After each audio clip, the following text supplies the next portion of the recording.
दिवस सुखाचे आठवते घडोघडी, बालपणीचे दिवस सुखाचे आठवते घडी घडी, आठवणींना आठवणींची वाहतो हे शब्द सुमनांचे जोडी, आठवणींना आठवणींची वाहतो हे शब्द सुमनांचे जोडी.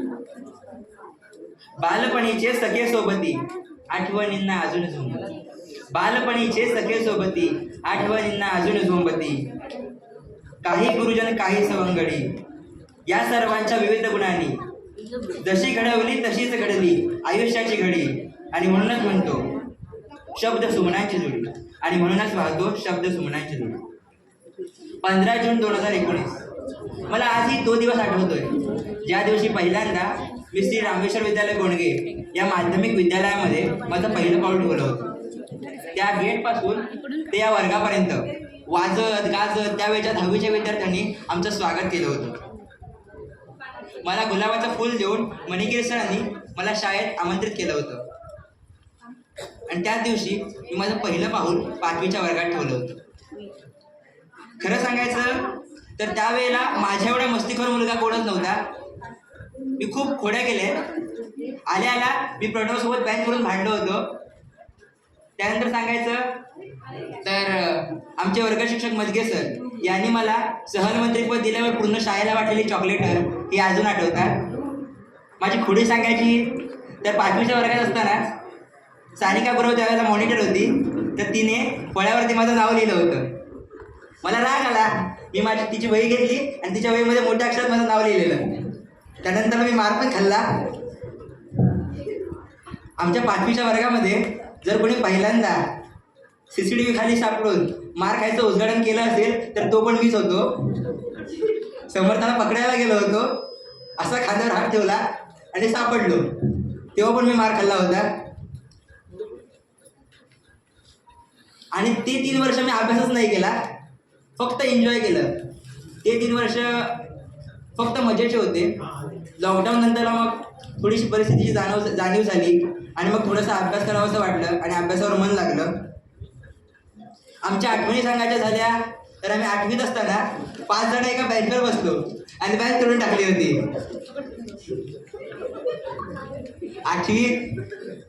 8वीत त्या वर्षी शाळेमध्ये पाणी नव्हतं, कारण पाऊसच नव्हता पडला. म्हणून आम्ही देवळात पाणी चालू करण्यासाठी गेलो होतो पाणी चालू करायला. पण पाऊस आल्यावर आम्ही तिथंच नाचत बसलो, एकमेकांना रुमालाने मारणं. ही आमच्या शालेय जीवनातली एक आठवण होती.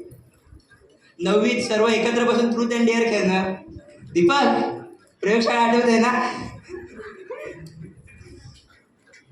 यावर्षी 10वीत असूनही एवढा अभ्यास असतो 10वीचा, तरी पण कंटाळा आला म्हणून मध्येच डोंगर का पाणी खेळणं. जे लहान मुलं करत नाहीत तशा खोड्या आम्ही केल्या. जिल्हास्तरीय स्पर्धांना एकत्र मिळून गाण्यांच्या भेंड्या खेळणं. चपलांचे सत्कार आठवत आहेत का? एकमेकांचे चपलांनी सत्कार करणं. गेल्या वर्षी स्नेहसंमेलनाला सगळ्यांसोबत मिळून केलेले ते डान्स अजूनही आठवतात. ते दिवस खूप वेगळे होते आणि खूप आनंदाचे दिवस होते ते. यावर्षी सहलीला सगळ्यात मागे बसून सगळ्यात पुढच्यांना त्रास जेवढा आम्ही दिलाय ना तेवढा कोणीच दिला नसेल. प्रणव भंगारवाला, मी भाजीवाला,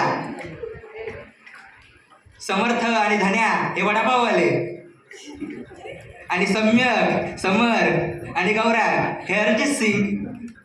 आम्ही एवढी मजा केली ना म्हणजे कोणाला झोपायलाच नव्हतं दिलं. इथून निघेपासून तिकडून पूर्ण रात्री येईपर्यंत प्रत्येकाला सतवलं, कारण आम्हाला तो क्षण मजेचा बनवायचा होता, एन्जॉय करायचं होतं आणि ते आम्ही केलं देखील.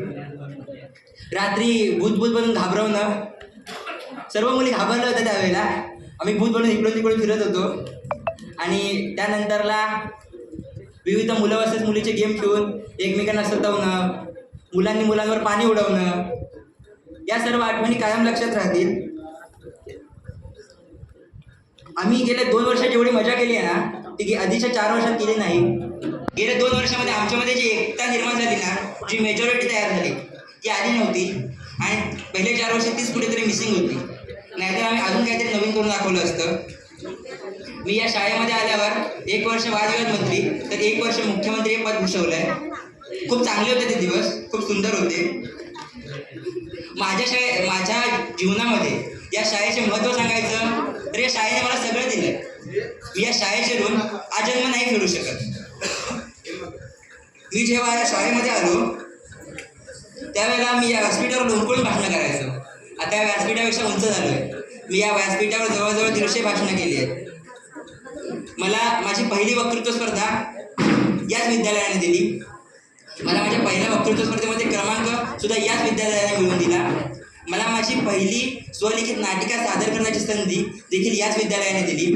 मी खेळामध्ये शून्य असताना देखील माझ्याकडून या शाळेने या शिक्षकाने करून घेतलेल्या मेहनतीवर यावर्षी मी खेळामध्ये देखील थोडीशी तुटपुंजी का असेना पण कामगिरी केली.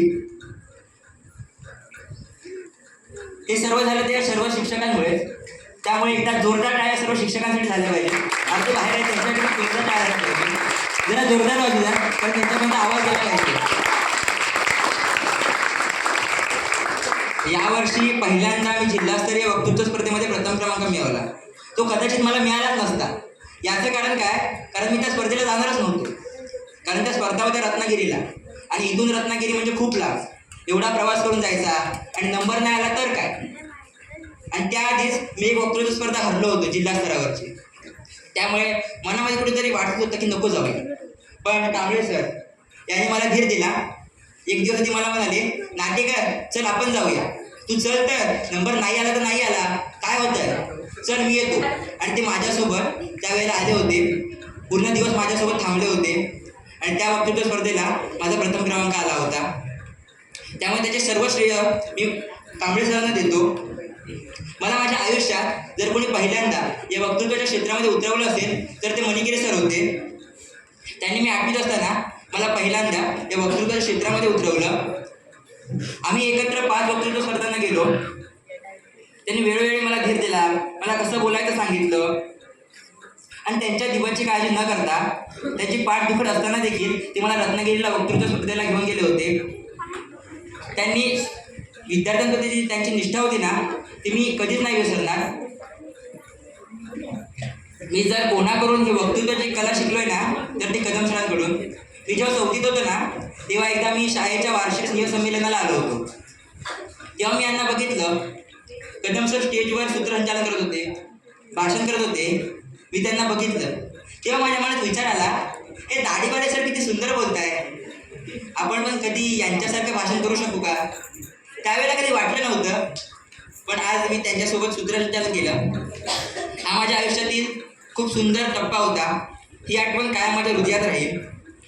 आणि त्यांच्याबद्दल सांगायचं तर या वक्तृत्व क्षेत्रामध्ये मला परिपक्व बनवण्यासाठी त्यांनी खूप कष्ट घेतले. वेळोवेळी त्यांनी मला सल्ले दिले, मला कसं बोलायचं, उच्चार कसे स्पष्ट करायचे, चढ उतार किती ठेवायचे, विषयावर किती बोलायचं, याबद्दल सगळं त्यांनी सांगितलं. आणि गेल्या वर्षी ते जे आजारी पडले होते ना त्याच्या आधी ते माझ्यासोबत शिवनेला गेले होते संगमेश्वरला. केवळ 4 तास झोपून सकाळी उठून ते माझ्यासोबत गेले होते. आणि त्यावेळेला माझा जिल्ह्यामध्ये 3रा क्रमांक आला होता. आणि यावर्षी देखील त्यांना बरं नव्हतं, ताप होता, तरी पण 2 इंजेक्शनं घेऊन ते माझ्यासोबत वेरवलीला आले होते. त्यामुळे कदम सरांचे ऋण देखील मी कधीच नाही फेडू शकत. देशमुख मॅडमबद्दल बोलायचं झालं तर आमचा सहवास केवळ 6 महिन्याचा, परंतु त्यांची विद्यार्थ्यांप्रती जी निष्ठा आहे ना ती अतुलनीय आहे. त्यांच्याबद्दल किती बोलावं तेवढं कमी आहे. ते नेहमी एक गोष्ट सांगतात, तुम्ही 36, 34, 35ची अपेक्षा नका ठेवू. तुमच्यामध्ये कपॅसिटी आहे, तुम्ही 40पैकी 40 पडू शकता. आणि त्यांच्या या आत्मविश्वासामुळेच आम्ही काहीतरी या बोर्डाच्या परीक्षा करून दाखवू. त्यानंतर आमचे वर्ग शिक्षक हातनकर सर यांच्याबद्दल बोलायचं झालं तर त्यांचा उद्देश फक्त मुलांना शिकवणे हा नसतो, तर मुलांना मी जे शिकवतोय ते कसे चांगल्या प्रकारे समजेल हा त्यांच्या मागचा उद्देश असतो. त्यांच्याकडे आम्ही कधी पण गेलो, दिवसातून ते कोणत्या पण वर्गाला असतात, आम्ही त्यांच्याकडे गेलो की स्मित हास्याने ते आम्हाला प्रत्येक गणित सोडून दाखवतात. नेहमी ते सांगत असतात, तुम्ही अभ्यासावर लक्ष द्या, यावर तुम्हाला काहीतरी करून दाखवायचं, तुमची बॅच खूप चांगली आहे, फक्त तुम्ही अभ्यासाकडे लक्ष द्या असे ते सांगतात.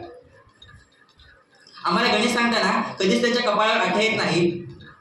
कदम मॅडम आणि जाधव मॅडमबद्दल सांगायचं तर अतिशय शांत स्वभाव. कदम मॅडम या शिस्तीच्या तर जाधव मॅडम या शांतीचे प्रतीक. आणि या दोघांच्या एकत्रीकरणाने आमच्यावर संस्कार घडले. यश सर आणि वैभव भाई यांच्याबद्दल बोलायचं झालं तर हे दोघी आम्हाला मोठ्या भावासारखे आहेत. मोठा भाऊ जसा लहान भावावर प्रेम करतो, त्याला सल्ले देतो, त्याच पद्धतीने त्याने आम्हाला सल्ले दिले आणि त्यांनी दिलेले सल्ले आम्हाला आयुष्याच्या प्रत्येक वळणावर उपयुक्त ठरतील. त्यांचे सल्ले आम्ही कधीच नाही विसरू शकत. या संस्थेने देखील आमच्यासाठी खूप कष्ट घेतले आहेत. म्हणजे ते पेपर असू द्या, जवळजवळ 25,000 ते 30,000 रुपये तरी परीक्षेसाठी आमच्यावर खर्च केला आहे. त्यामुळे यांच्यासाठी जरा एकदा जोरदार टाळ्या झाल्या पाहिजे.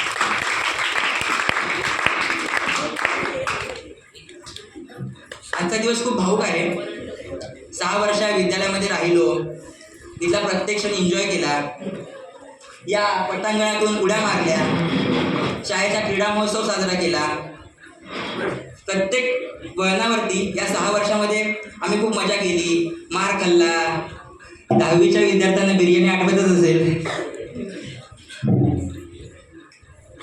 जाता जाता थोडं वाईट वाटते, कारण कदाचित माझं या व्यासपीठावरचं शेवटचं भाषण असेल. या व्यासपीठाने मला 6 वर्ष खूप साथ दिली. मी जी माझ्या या जीवनामध्ये 300-350 भाषणं केली आहेत, त्याच्यातले 150 भाषणं माझी या व्यासपीठावर आली. त्यामुळे मी या व्यासपीठाचा, त्या प्रतापराव सभागृहाचा नेहमी ऋणी राहीन. जाता जाता एवढंच बोलेन. पाखरू बनून आलो, खांद्यावर तुझ्या बागडलो, पंखात बळ दिले तू, पक्षी बनून सज्ज झालो. ओल्या मातीच्या गोळ्याला दिलास तू आकार,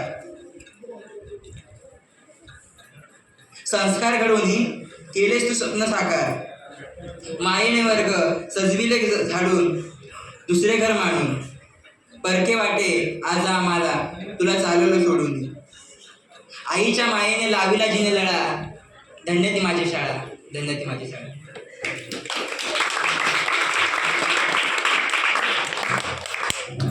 हा शेवटचा दिवस, हा निरोपाचा समारंभ मी कधी विसरू शकणार नाही. आणि मी यानंतरला पुढे कुठेही गेलो तर मी याच विद्यालयाचा विद्यार्थी आहे हे मी कुठेही गेलो तरी सांगेन. धन्यवाद.